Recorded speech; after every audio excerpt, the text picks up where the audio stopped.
Hi, everybody. I'm Brittany Lewis with Forbes Breaking News.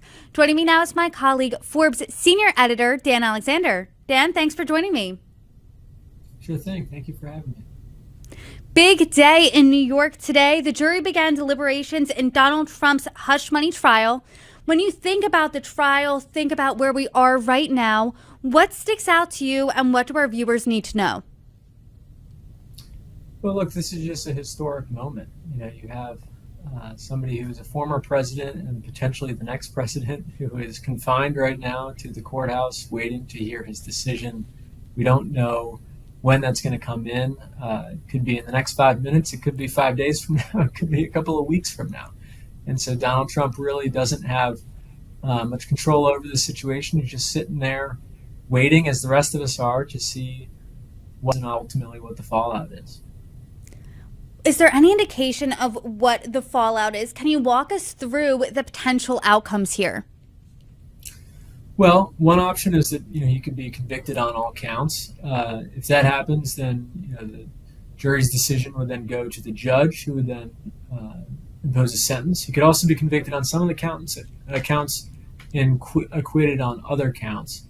It's worth understanding that these are all based on different types of business documents. Some of them Donald Trump signed, some of them he didn't. So that's a possibility that they could say, hey, he's guilty on falsified business records for these ones, but not these ones. He also could be acquitted wholesale. And in that case, he would obviously claim victory as would make sense. But regardless of the outcome here, there's one thing that we already know, and that's that there's going to be a ton of controversy. If it goes Trump's way, he's going to say that this was all rigged up and the verdict only proves it. If it goes against him, he's going to say that this is a continuation of witch hunts that he's been dealing with for years, and his supporters and his antagonists are going to react to this decision very strongly, whatever it is. And so we're really at a tense moment here for the country as we wait to see what the verdict is. It was really tense this morning already, just when the jury instructions were given. It set Twitter ablaze, or now X rather, and I want to talk about these, and if you could explain them for us. The jury needs to be unanimous in finding Trump falsified business records and knowingly falsified them for another crime, but the jury doesn't need to have a consensus on what that other crime is. Can you explain and elaborate this a little further? Sure. So the facts of this case are relatively simple, but what's not simple is the legal theory behind the case. And the key thing to understand is that falsifying business records is typically a misdemeanor crime. However, if it's in furtherance of another crime, then that can elevate to a felony. Now, in this case, the Manhattan District Attorney has charged these 34 counts as felonies, meaning that they were in service of another crime. So in order to do that, you have to connect them to another crime. Now, there are different ways that you could do this. So one of the theories is that each individual falsified record is sort of furthering the next one. So you have one crime that's then the second count, then the second count. So those all pile up on each other, and therefore that's how you elevate this from a misdemeanor to a felony. Another theory is that you can say, okay, well, these are all violations of a state election law, which prevents people from unlawfully aiding a campaign. Now, in that theory, these business records, falsified business records, would be essentially a cover-up to maintain the secret from the voting public that Donald Trump had paid off this porn star who alleged that she had sex with him. And so those two theories are different possibilities. And what the judge said in his instructions today is that basically the jury doesn't have to agree on which of the theories add up to the felony. So certain parts of the jury can believe that you take the one misdemeanor and another misdemeanor and another misdemeanor, and that adds up to a felony. Others can connect it with the election law and say that that's what makes it a felony. But if they all agree that they can be elevated, even if they don't agree by the means through which they can be elevated, then you could still convict them of felonies. Donald Trump obviously had a lot to say about this case as a whole, and he said this today, quote, Mother Teresa could not beat these charges. These charges are rigged. The whole thing is rigged. Is there any indication from these comments that the Trump team is already teeing up for a guilty verdict? Well, look, Donald Trump has a long history of sort of planning for if things don't go his way. You see this with elections. He very famously was asked whether he'd support the results of previous election. He said, well, we'll see. We'll see what happens. And then ultimately, when he lost the 2020 election, he claimed that he had won. So he's sort of, getting ahead of that here, where if he is convicted, he's going to be able to say, see, I've been saying this whole time that this is all rigged. Now, if he is acquitted, then I suppose he would say, hey, I guess I'm more holy than Mother Teresa or whatever. It's sort of either way it plays in his favor. And let's say he is convicted. Is there potential prison time, or what's the likelihood of a former president serving jail time here? It is a possibility.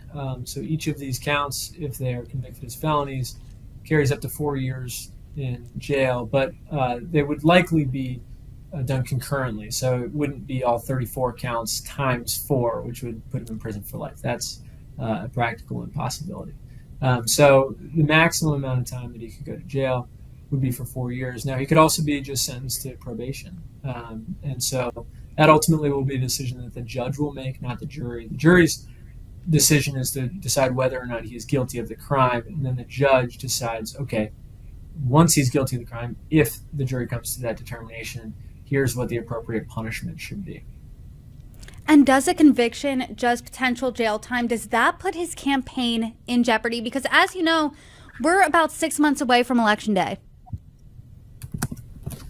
Yeah, I mean, it certainly does. He's going to have an appeal. There's no question about that. If he were to lose, he would definitely appeal. And the appeal would likely take a long amount of time, and so probably would not be done by the time of the election. So he's going to be able to continue campaigning. He's already made the courthouse and the courtroom sort of one of his most frequently visited campaign stops, and you can expect that if he has to continue to return to court for any reason, that he'll use it to make a political show of it. So I don't think you won't expect to see him get off the trail, nor will he likely be sitting in jail on the time that the election is held. He's been facing a mountain of legal challenges since he announced he was running for election for president in 2024. Do you see this impacting voters' opinions of him at all? I think that a lot of people already have their mind made up about Donald Trump, but there are different moments in legal proceedings that people take more seriously than others. So, okay, let's say that you are accused of a crime by a media organization. A lot of people are going to say, oh, well, that's just noise. Now, suddenly if that becomes an indictment, then wait a second, this is more serious. Once the charges are brought, if you're actually convicted, then people will take it even more seriously than that. So I do think that there are these moments when people say, especially when there's a question of credibility and who to believe, and of course everybody has something to say about this case, where there's sort of a more neutral arbiter, in this case it's the jury, saying, this is the decision, whether he is not guilty or guilty. And so I think that will sway people's minds in some ways, but ultimately how that affects his chances at election are hard to say. But remember, this is going to be a close election almost regardless of what happens between now and then. And so swaying something by half of a percentage point could be the difference of who becomes the next president. Dan, I feel really lucky talking to you right now. I don't know any other reporter that has covered Donald Trump, his finances, his legal challenges more intimately than you. So from that lens, what do you think is missing from the national conversation here? Well, I think that the big thing is that this is just one of his major legal challenges that he's facing right now. And of course, he also has challenges beyond his legal ones. He has real financial challenges right now. And when you take all of those things and add them all up, and you say, okay, this is a guy who is facing right now his first of potentially 4 criminal trials, you get a really, really sort of dark, gloomy picture of the man. And it's easy when you get into the news cycle to sort of laser in on what's going on at the moment, whether it's this trial or whether it's the previous civil fraud trial. And certainly, doesn't we're not going to have the other trials before the election, but if those were to be held down the line, you zoom in on that moment. But I do think that a lot of times in zooming in, people fail to kind of step back and say, here's the overall picture. And it's really, it's a remarkable story, one that we haven't seen before in U.S. history, not just, one indictment, but four, and somebody coming back and trying to making a really legitimate run at the presidency again. Meanwhile, he's got this complicated, business with, fraud allegations and, penalties of hundreds of millions of dollars. Any one of these threads would be a history-making thing, and yet you have it all colliding at once. It's really a fascinating moment. That's really interesting, because when you do step back and you look at this as a whole, the characters of Stormy Daniels, Michael Cohen, they've been trailing Trump really for years now. So when you think about all of these problems that he faces, these legal challenges, financial troubles, and other, is this the one that could hurt him the most, do you think? This particular trial? Yes. Well, just given the timing, the fact that it's likely going to be the only criminal trial that happens before the election, I think that you could make that argument. Now, it depends on what you're measuring the damage by. The civil fraud trial where he's facing, penalties of hundreds of millions of dollars will undoubtedly have a lasting effect on his business. That's something that, if you go to jail for a couple of months, okay, that's, a big blow to the ego and it damages your reputation. But, at the end of that time, you get out and you can go on, living your life with all of the same luxuries, essentially, that you had before. If, however, you have hundreds of millions of dollars stripped from you, that's a real tangible thing that's hard to get back.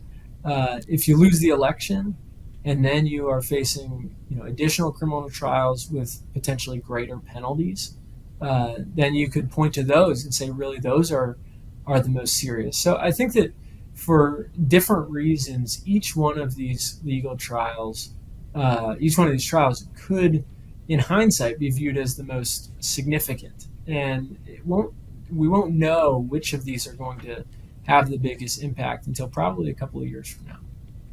Obviously, everyone's waiting with bated breath for the verdict, but between now and whenever that is, what are you keeping your eye out on?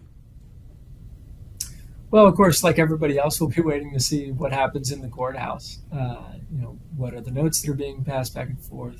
Of course, Trump is likely to be sounding off on his own accord on, Truth Social, and so that's going to be interesting to watch. But, it's one of the interesting things about this trial and really all trials is that you have so much information coming during all of the witnesses and the opening statements and the closing statements. It's like a fire hose of information.